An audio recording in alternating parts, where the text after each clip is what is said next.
This is StoryScape, a timeline log time and account and a series with a focus on the quests and exploring the story of RuneScape. Journey with me to Gillinor. Okay, so in Wolf Whistle we learnt that the trolls are pushing further south and the Berthorpe Guard is struggling to hold them back. This has caused a flock of people to flee as refugees to the village of Tavaly, but of course wherever there's a crisis, there's always some selfish glutton looking to profit off it as much as possible. Which brings us on to the next quest, Let Them Eat Pie, an obvious reference to the Let Them Eat Cake thing that apparently Marie Antoinette never actually said. Outside the Pick and Loot pub in Tavaly, we meet Nails Newton. Hey, you looking for work? See, there's a merchant upstairs I need something lifting from. I do it myself, but I'm more into the legitimate document business these days. You want me to rob him? That doesn't sound very heroic. Okay. So far on our journey, we've joined two criminal organisations, stolen from one of them, helped the other frame someone for murder, smuggled goods across the border and committed casual murder. And now you've suddenly got scruples. Keep your voice down. Look, he's not a very nice bloke, right? He's Rollo the Stout, and he's currently buying up all the food in the area on the cheap and selling it to the refugees at a huge markup. Nails goes on to explain that all we'll need to do is steal Rollo's seal so Nails can go all Robin Hood, releasing Rollo's stockpiles for free. As if the adventurer would turn down a quest anyway, StoryScape of course accepts the job. We can't just go in and steal the seal though, because he keeps it in a chest nearby. But not to worry, because Nails has a cunning plan. Every day he orders some fancy pie from the cook here. What we'll do is make up a pie that'll put him out of commission for some time. If he's rushed off to hawk his guts out, I don't think his first priority will be taking it with him. For the crust we mix some maggots into the flour whilst grinding it, and for the filling we start off with a crayfish that we bury in a nearby flax field until it is disgustingly moist with decay. Lovely.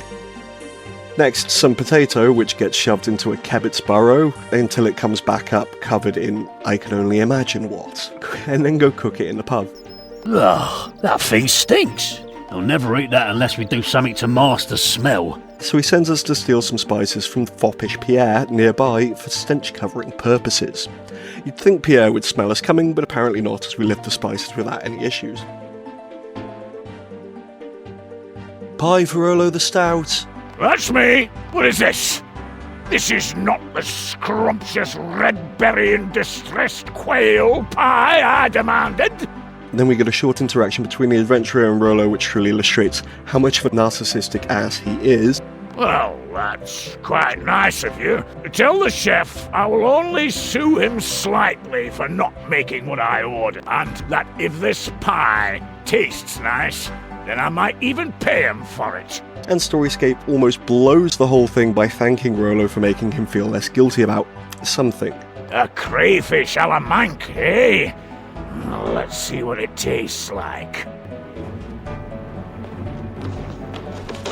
What follows is probably one of the most disgusting moments in RuneScape, as we're forced to listen to the gruesome things happening above. Well, we weren't forced, it did give us the choice, but we've got to experience this properly, right? Oh, God, there's more!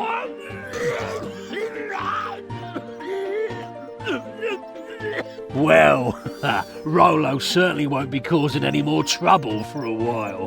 Back upstairs, we're apparently immediately hit by the stench as two druids walk around, apparently oblivious to it, whilst one poor waiter trembles traumatised in the background as we steal the seal for Nails, who hands us the forged documents to deliver to Pierre. What madness is this? He wants me to open the food stores for free? Is he demented?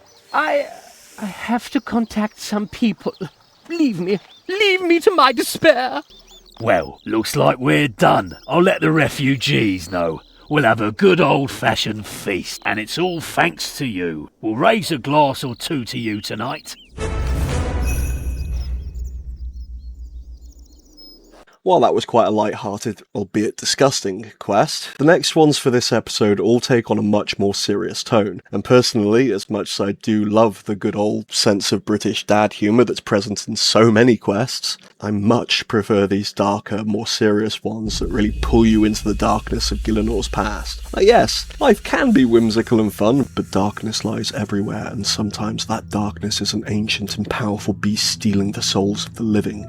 Getting ahead of myself, it's time for Song from the Depths. Word reaches the adventurer that something strange is happening in Rimington, and we learn from a resident known as Lucille, all the men including her husband seem to have fallen into some kind of enchanted sleep, refusing to awaken. They keep muttering things, strangely similar things, as though they're all sharing the same dream. They just lie there, empty, as though their soul just upped and left somewhere. So we offer to investigate, and Lucille warns us that the signature here, known only as the Raptor, has already offered to help. I'm not afraid to say that I fear the Raptor.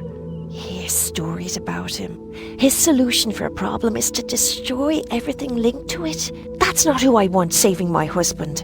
So she gives us a potion of restless sleep to enter the dreams of men. This sends us to sleep as we fade out of the waking world. The first thing we hear upon regaining consciousness is a beautiful voice, calling to us, drawing us away, and all around us the spirits of the men march towards the same place, inexorably drawn to the singing.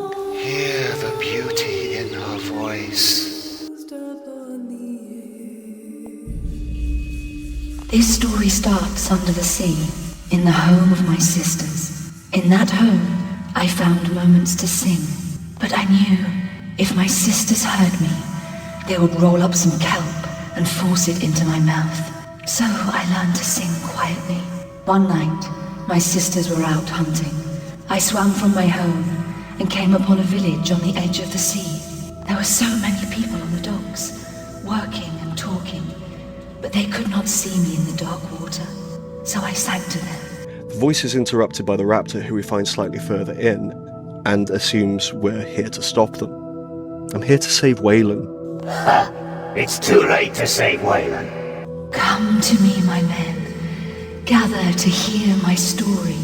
Only thing left to do is kill her. From here we have to navigate through the cave, guided by her music as she continues her story. And you know what? Most of this first part of the quest is her telling her story. I'm just gonna let her tell it. So I sang an old mermaid song, and the men on the docks listened. The sailors on the dock heard my song, and I could see the adoration on their faces. I drank it all in, but then they stepped into the sea. None of the men made an effort to swim, and they drowned. I lifted the dead bodies back onto the land. I could barely swim home with the sorrow. My sisters taunted me. Even the town changed its name to Witch Haven, as if to remind me of what I had done. I knew I should mourn those men, but I could only think of their adoring looks and the effect they had on me. So I swam for the town again. This time, I climbed onto the land and sang for the men of the fields. There was no water to drown in, and they looked at me with such love. Okay, well, I was kind of feeling sorry for her, but that's a bit... But then the men saw one another. They became jealous, and they fought. They hacked at each other, beating flesh and bones with rocks. That went south quick. As I learned new songs, I found I could affect men in other ways. One song allowed me to attract the souls of dreaming men. They would love me even as they slept. Night or day, I was surrounded by those who loved me, and I loved them back. I found myself walking the world, sharing the love of dreaming souls. It was overpowering. It came so easy to me. But one day, I came across a soul that would not love me. A furious soul. It burned with rejection, fear, and hatred. It ignored me. This room doesn't really advance the story beyond saying that she soothed the raging soul until she eventually became overpowered by it. But the majority of the dialogue is more part of the room's puzzle. But then her story ends and begins again as the souls have reached their final destination. I guess this is the end of the line. No one could make that jump and survive. It would be foolish to even try.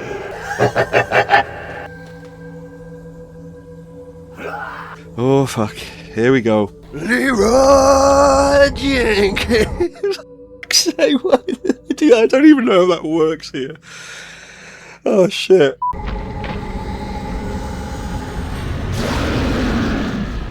So that just happened. We make our way through the belly of the beast, dodging pools of stomach acid and the enormous parasites that call it home until we come across a cyst containing the siren. Stop! You can't be here! This is our island. You need to get back on your ship. The old woman. You'd better leave before she finds you. She doesn't like trespassers. You'll make her angry. We try to explain to her that she's not on an island, but she doesn't believe us until she sings the waking song. Gods! No, this can't be! What infernal place is this? What has been done to me? She then explains that the raging soul she found had eaten her, couldn't have guessed that, and comes to the realization that the dragon has been using her to lure in the souls. I know it's only a small means of reparations, but my waking song has sent the other souls back to their bodies. Revealing her name to be Remora, she begins to detail an escape plan when we're rudely interrupted by the raptor. Found it! I'm going to put an end to your witchcraft. After a short argument, the raptor begrudgingly agrees not to kill her so we can use her necklace to escape. Breaking the cyst with Remora's coral crossbow, the dragon regurgitates us and we just barely make it out in time after Remora perishes in the dragon's fire. Back outside, the raptor vows to slay the dragon and we return to Lucille for our reward.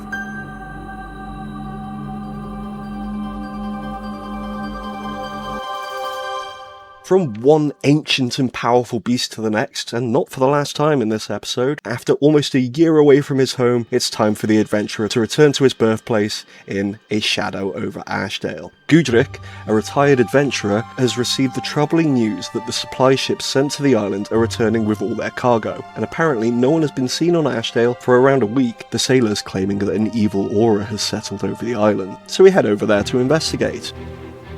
After a few minutes of searching around, we find a survivor called Lucy cowering in her home. She explains that around a week ago, nightmare creatures began appearing in the town from somewhere, dragging off many of the island's inhabitants. She says to explore the island more, we'll need to travel through the sewers as much of the streets have been barricaded, not that it did the townspeople any good. Making our way through the sewers, we trigger a cutscene when the adventurer steps in some gross goop, and one of the creatures, that will later be described as the unholy fusion of man, crab and squid, attacks us. And then just before the exit, get attacked again.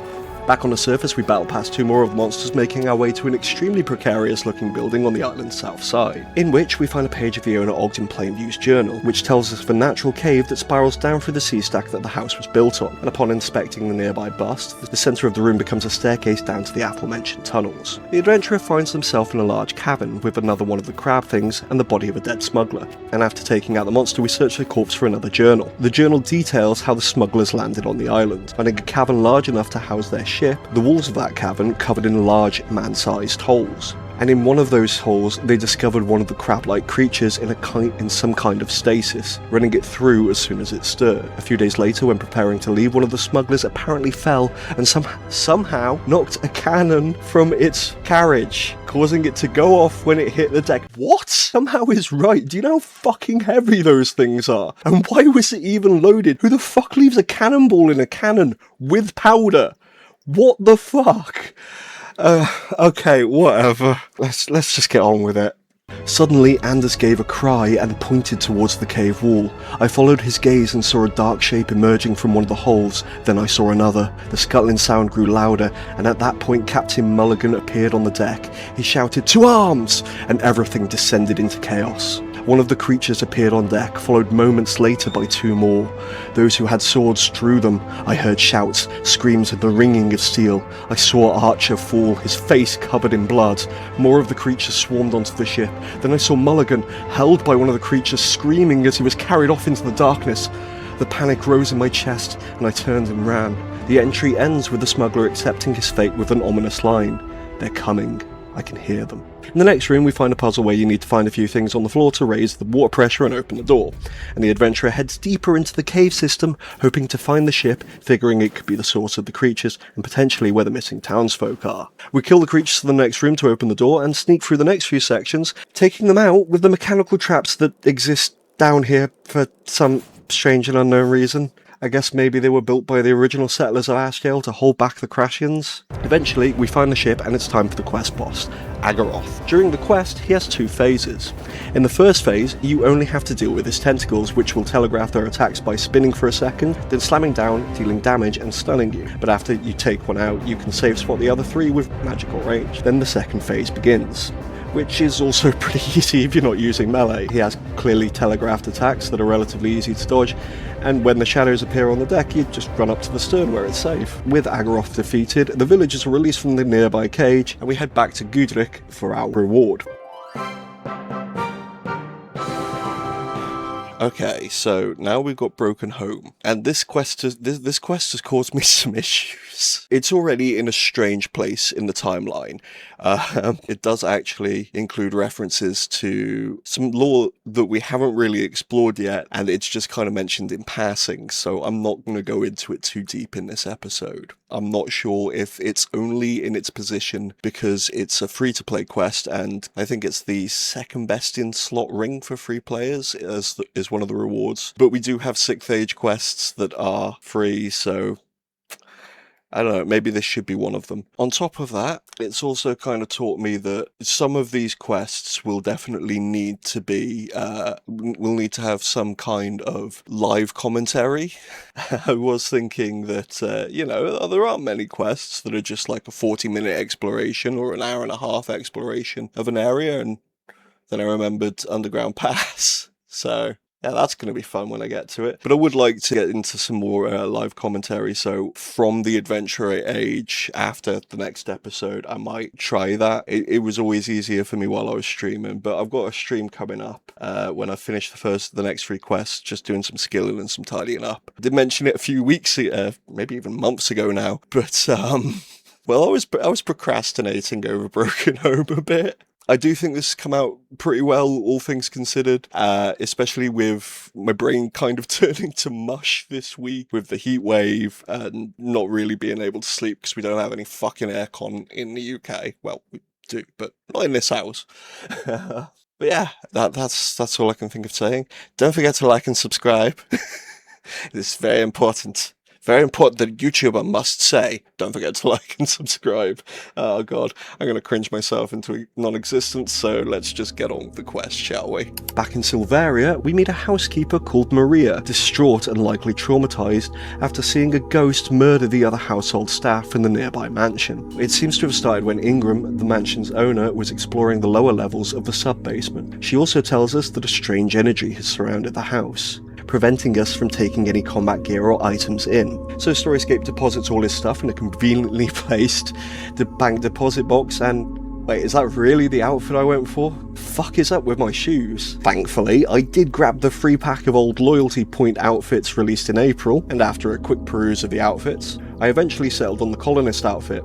With a backpack, of course, and I'm going to try not to think too hard about the fact that I'm British and picked the colonist outfit. Just kind of looks like a good adventuring outfit. And he's got his little man bag and some very practical looking boots. Enough copium, let's go bust a ghost. Upon entering, we see the ghost of a little girl enter one of the western rooms and follow her, finding a broken grandfather clock inside, and a couple of rooms later, we see one of the housekeepers get snatched away by something, dropping the raven key and the missing clock hands. After repairing the grandfather clock, an eye-shaped gemstone drops out of it. Making our way over to the eastern side of the building, we see a second ghost, this one of a little boy. He walks straight through the northern wall. Can't really follow him that way, so we just check the closest room instead, finding ourselves in a small library with 7 of the books lying in a messy puzzle on the floor. After compulsively restacking the books and pushing them back into place, 2 more eye gems fall out. Making our way out, StoryScape sees some smoke pouring out of the door that leads back into the corridor, and when peeking through the keyhole, we see a third ghost, this one of a much older man. Continuing through the eastern side of the mansion, we eventually find ourselves in a room full of suits of armour, with another eye gem behind them all,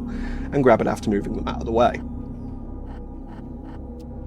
On our way out, we miss the smoke coming through the door and instantly get attacked by the old man ghost and run up the stairs to escape. Won't be making that mistake again. I hope. Continuing through the eastern side of the first floor, we see the little girl again, and definitely not a graphical bug, and attempt to follow her, which leads us to a large closet filled with books, and in here we find some research notes that tells us of one of the mansion's previous owners, a man named Ormod who believed he was losing his mind and spent his brief moments of lucidity using his connections from the rune trade to find a cure for his curse of madness, also finding a fragment of the spell that his contacts had been developing for him, and a key with a spider on it. Making our way out, StoryScape goes to explore the western side of the first floor, finding a dead servant in one of the bedrooms clutching another eye gem, and after waiting for what is most likely the ghost of Ormod to leave, we find a woman with no fucking face in the ensuite. And after searching her, not creepy at all, we find the statue key. Heading north this time, we run into the ghost of the little boy again, but he dissipates before we get a chance to communicate with him. Just next to us is a room that contains a statue with no eyes, and after replacing its eyes with the gemstones we'd found, a nearby door unlocks. We repeat this 2 more times and find the scythe key in the last room. Back on the eastern side of the building, we find a prayer room with a shrine to Saradomin, finding a loose piano key, the skull key. Then after leaving the room, we hear a scream from the west and find that the door has been blocked from the other side. Heading north, we once again miss the smoke and get attacked by the ghost of Ormod, for fuck's sake, and head back downstairs when the mansion begins to shake and the windows explode, damaging purple smoke billowing in from outside. Continuing through, the same purple smoke has filled the main hall, and we eventually find ourselves in a small study on the western side of the ground floor, finding some of Ormod's own notes, describing the spell that was being developed by some of his clients, which was, according to him, missing something, so we tore it up, which we find a second fragment of. Also on the western side, we find the piano with a missing key, and after replacing the note and playing it, a secret door unlocks, which leads to a room filled with the purple smoke and several skeletons, on one of which we find another eye gem. Then it's time to head down to the basement, where we find the clever key on a dead butler. After carefully walking through a room full of broken glass and flying daggers, we find ourselves in the staff dining room. In the connected laundry room, we find a large pipette and use it on the pig corpse in the larder next door, retrieving some of the bile. Then we find a large furnace surrounded by pools of blood and containing human bones. We scoop up some of the human ashes at the bottom and mix them with the bile in a nearby cauldron, using the alkaline mixture it creates to dissolve the ectoplasm on the southern door, allowing us to pass through, which someone locks behind us. A scream can be heard coming from the nearby room, and inside we find a servant frozen in place, their screaming growing to a deafening pitch as we approach. Inside her mouth, another key glints, so we reach in to grab it, the scream intensifying as we do so, her mouth seemingly beginning to close around our hands, so we yank it and the key free, causing her to crumple lifeless to the floor. Shit, did I just kill her? In the room opposite, we find the snake key and head up the ladder back to the main hall, going back upstairs and further west than before, where we find a set of spiral stairs leading to the tusks key and the ghost of the little boy, who we can now somehow understand without the amulet of ghost speak. So much for consistency, RuneScape, thanks for that. Lamenting the loss of a hairbrush of all things. Next door to the statue room from before, we find a room with some taxidermied animals and investigate a nearby bust, opening up a trapdoor beneath the bear. Inside, we find the body of a thief who, according to the marks on the wall, been trapped there for a rather long time. Kinda gotta wonder how he sustains himself in there, but either way, we find the 8th and final eye gem on his body.